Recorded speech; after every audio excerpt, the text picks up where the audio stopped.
Hi, my name is Emily Raye. I'm 24 years old, and this is my true story. It's not just about love, it's not just about betrayal, it's about how one woman, someone I trusted, admired, and even looked up to, crossed a line that I never saw coming. She wasn't just older than me, she was the mother of my best friend, a woman who once made me feel safe, and then made me question everything I believed about trust, loyalty, and who I really was before we start. Please subscribe, like, and share if you enjoy shocking emotional stories that dig into the most unexpected corners of real life. This story is written and edited by Dark Lifeside Diaries. Met Haley when I was 13 years old.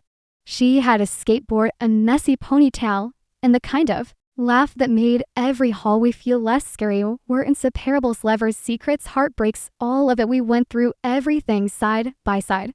She was my person, my anchor, my sister by choice, and her mom, Jenna. She was the cool mom, always baking, always joking, always the one who let us watch R-rated movies when no one else would. She smelled like cinnamon and hairspray, wore oversized sweaters, and had a voice like warm honey. Growing up, I adored her. She was elegant in that effortless way that made you want to be her when you grew up. She'd wink and call me troublemaker when I stole extra cookies, and she'd let me cry in her arms when I had my first real heartbreak. But I never saw her as anything else until I turned 23, until the night of Haley's birthday party. Haley had gone all out. DJ lights, people from college, friends from high school, drinks, laughter. Jenna floated through the party like a queen, classy, mysterious. Still that woman I admired, but suddenly something had shifted. She wore a deep green dress, her hair was down, her eyes locked with mine more than once, and every time they did, I felt something that made me look away. I thought it was just the wine. I thought maybe I was imagining it, until I found her outside on the porch. Alanish was smoking something she never did around Haley or me. She looked over, raised an eyebrow, and said, "You always did stare too long, Emily." I laughed awkwardly. "What? I'm not mad, I just notice things always have." Then she looked away again, took another drag. Silence was thick. "You're not a little girl anymore," she said. Remember blinking, confused and sure of what she meant. She turned to face me, then stepped a little closer, her voice softer, her tone lower. "You ever wonder what it's like to break the rules just once and not feel guilty?" My heart skipped, and just like that the air changed. The woman I had once run to for advice, who made me panic aches in the morning and tucked me in at night during sleepovers, was now flirting with me. Or maybe I was imagining it. Maybe I wanted to imagine it. But that night when I went home, I couldn't stop thinking about the way her hand brushed mine, the way she looked at me like she knew every secret I hadn't told. Haley, the way she said my name like it was hers to hold. I didn't know what was happening, but I knew it wasn't over, and I was ready. Didn't sleep that night. Every time I closed my eyes, I saw her face. Yenna, my best friend's mother, the woman who once gave me warm advice and made cocoa on rainy days, now haunted my thoughts for a completely different reason. It wasn't just the look she gave me, it was the invitation in it, the slow-burning suggestion that she knew what I was feeling even before I tried to shake it off. I told myself I was overthinking, that I'd had too much wine, that maybe she was just being her usual flirty, carefree self, and I was twisting it into something else. But then came the text. "Jenna, hey, sweetheart, forgot to thank you for helping with the decorations. Stop by sometime this week. You would drink." My heart skipped it. Not a thank you from Haley, a casual message, but her part of me knew I should ignore it. But another part of me, the reckless part I didn't recognize anymore, typed back, "Me, tonight." She replied instantly, "Jenna, I come hungry." I stared at the screen for a full minute. It wasn't just a dinner invite, it was something else. I told Haley I had errands to run and that I'd text her later. I didn't lie, but I didn't tell her the truth either. That night, I stood on Jenna's doorstep, my palms sweating, heart pounding, the echo of every bad idea I'd ever had bouncing through my chest. Opened the door in a black silk robe, and Jean's hair was damp, smelled like vanilla and something dangerously expensive. "You came," she said softly. "Of course I did." Dinner was ordinary at first. Pastor, wine, music low in the background. We talked about safe things, work, life, nothing too deep. bit. Then the conversation shifted. You've grown up, Emily, she said, her eyes fixed on mine. I smiled. Awkward people do that, no, she said, leaning in. You've changed. There's something different about you, stronger, bolder, maybe a little less. I paused because somehow she saw through meth version of me I never showed anyone, not even hey life part that was tired of being predictable. The part that wanted something to feel like fire instead. A fogey didn't say anything. She reached out slowly and tucked a strand of hair behind my ear. You don't have to say it, she whispered. I already know, and before I could speak, before I could think, she kissed me soft. Slow, certain me, mine screamed 1,000 reasons to pull away, but my heart, my body, it had already crossed the line. In that moment, I let it happen. When our lips finally parted, the silence between us was awkward. It was Electra. Jenner didn't apologize. She didn't rush to explain, just looked at me calm, steady, like she had been waiting for that moment longer than I realized. You okay? She asked, her voice slow. I don't know, I whispered. Beckhouse. I wasn't sorry, wasn't panicky, wasn't ashamed, was a live. For the first time in years, I felt something real, not dull, not forced, not comfortable and easy, but terrifying, intense, heavy, and I didn't regret it bit. That was the part that scared me, because how do you justify kissing your best friend's mother? How do you sleep at night knowing you crossed a line that wasn't just wrong, it was irrevocable?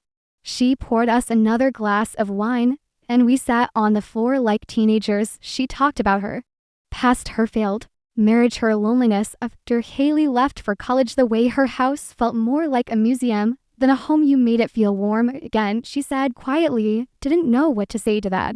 You made me feel again. Her eyes never left mine, and I don't want to pretend I didn't feel that kiss. I know it scared you, it scared me too, but don't pretend it didn't mean anything. It did, and we both knew it bit meaning something. Didn't make it right. He left her house that night. After midnight, I walked home with trembling hands and thoughts crushing inside my head. Next morning, Haley texted me. Haley, I forgot my charger at Mom's. You were there last night, right? Mind if I stop by and grab it? I froze at that text. Brought reality slamming back down. This wasn't a secret that could stay harmless. This wasn't just a moment, it was a mess waiting to happen. He replied. Me? Yeah, I was, but I left early. She might be asleep. Now, try later. A leave first of many, because now I had something to hide, something that would cost me everything if it ever came out. And the worst part, deep down a piece of me wanted it to happen again. He didn't sleep for 2 nights after that kissy. Tried to pretend things were normal. I even hung out with Haley like nothing had happened. But it was there in my eyes, in my voice, in my hesitation. Guilt is like a second skin once you wear it.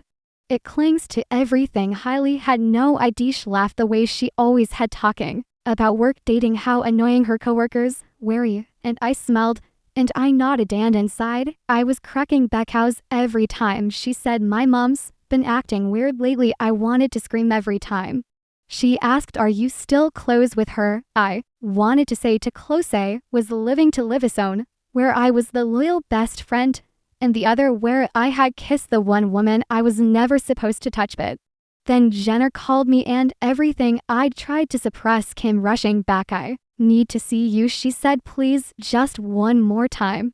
I should have said no. I should have reminded myself of who she was, what I was, what was at stake. But instead, I said yes, and I got to her house. She opened the door slowly, no rope this time. No, when it just a quiet look of longing. I can't stop thinking about you, she whispered. I know this is wrong. I know we're not supposed to feel this, but pretending it never happened.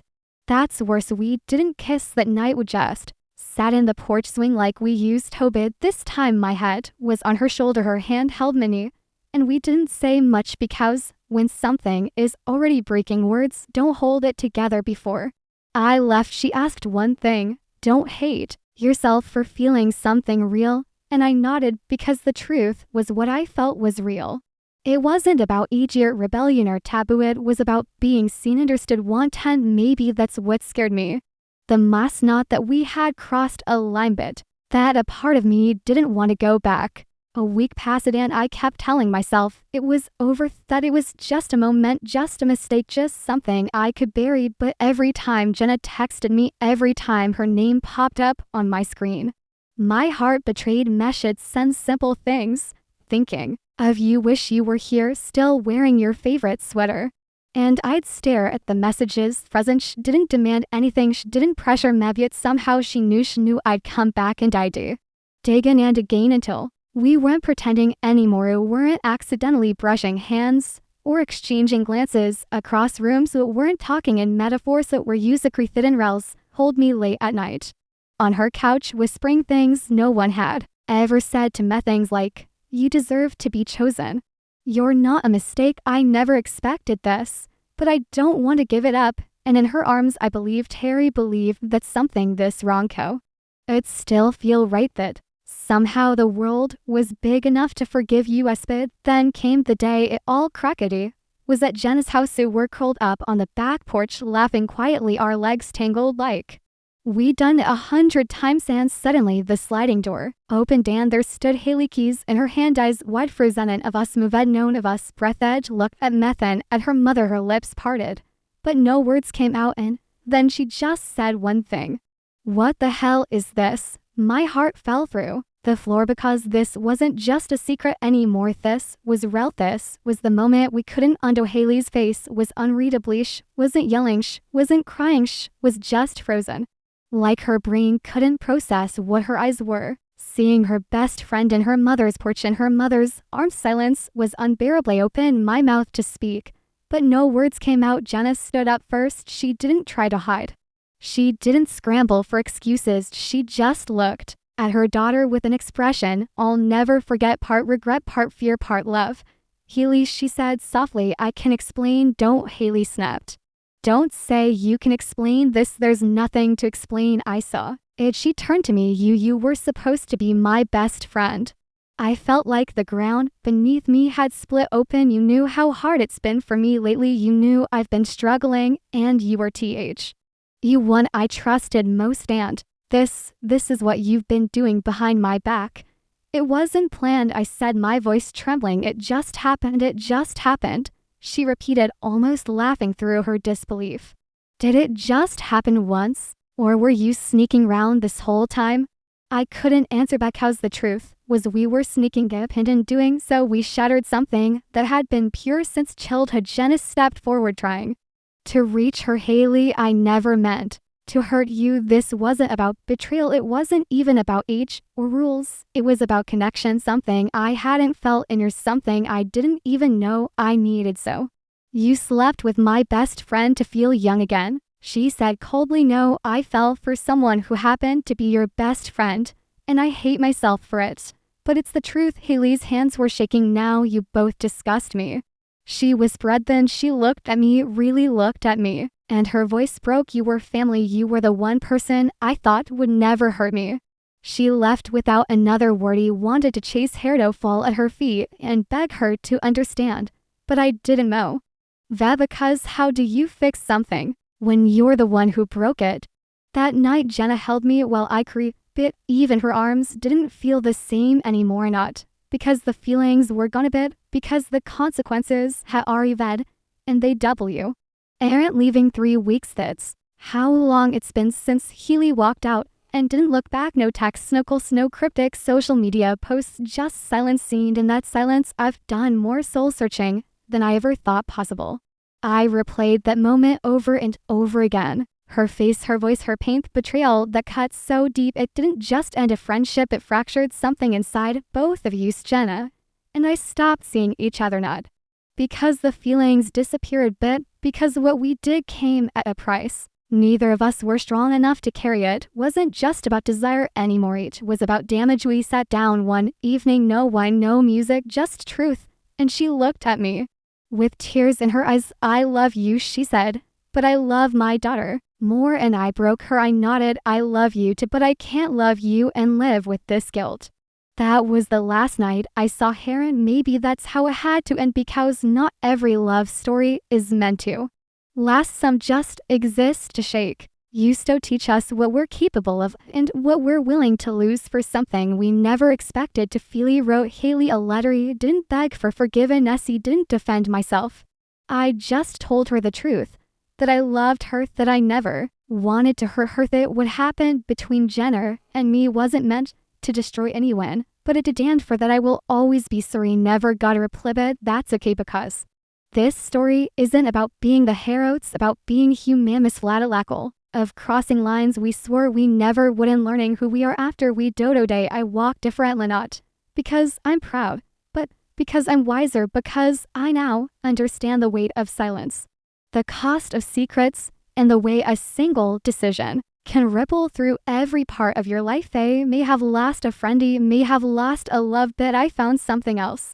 Myself, and I'm still learning how to forgive her, how to forgive me. Thank you for listening. This story wasn't easy to tell, but life isn't about easy, it's about the choices we make and how we live with them. If this story moved you or made you reflect on your own relationships, I'd love to hear what part spoke to you the most. Comment below. Let's talk, and forget to subscribe for more emotional, powerful, true life stories. Like if this hits somewhere deep, share with someone who's been through something complicated. This story is written and edited by Dark Life Side Diaries.